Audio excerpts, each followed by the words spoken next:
Dear Nina, dear me. Now, if I could give advice to my younger self, I would actually give 3 pieces of advice. The first one being, and sadly the most important one, is don't second guess yourself. Because when you second guess yourself, it ends up turning out to be a whole lot worse. Because the one key moment that you're trying to decide right now in your life, the 13-year-old version of me, is if probably your longest friend ever, Emily, is truly supposed to be your friend. And the choice I made, which was the choice to stick with her, ended up being the worst choice ever because as the years go on that I stayed with her, my life just got more and more depressing and stressful and terrible because she was involved. And just as soon as I managed to get away from her, I realized just how much of a problem it was having her around. Because when she was gone, I lost several of my friends with her. And I realized I had no idea how to make friends because she had always made the friends for me. She had forced them upon me. So I had to learn how to make friends in 9th grade. It was my first time of actually learning how to make friends. And just figuring out what I actually like to do. Because every single time I would go and do something is because she wanted to go and do it.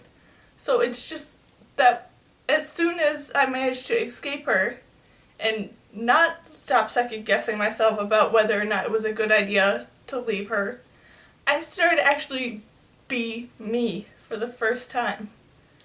And also with the second guessing, when you do second guess yourself, it's great. Because you're also finally deciding on a decision of stopping band. Something that your parents love that you are doing, thinking that it's the best thing ever for you to do.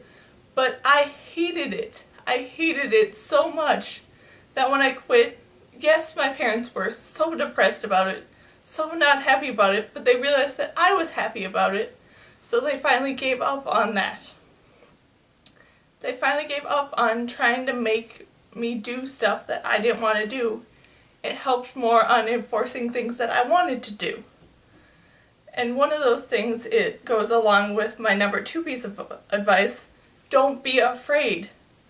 Just don't be afraid of something that you want to do. Because I was so afraid and missed out on so many opportunities, I feel, of trying things out that I wanted to do. Because I wanted to be in theater and I wanted to be in dance, and yes, I tried out for those and I was rejected profusely, years and years of rejection for them. But there's also theater and dance things that I didn't try out for because of all those rejections that I knew I was going to be rejected. And I feel like I might have not been if I actually would have tried out for them and not been afraid that, oh, I'm going to get rejected, so I actually practiced and did very well during my auditions. There's just so much that my fear and shyness got in the way from me trying to do. So the second piece of advice was to not be afraid.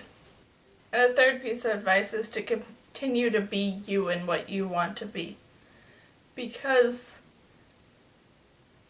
I used to be so precautious of when I would laugh and when I would smile because I thought people wouldn't like it.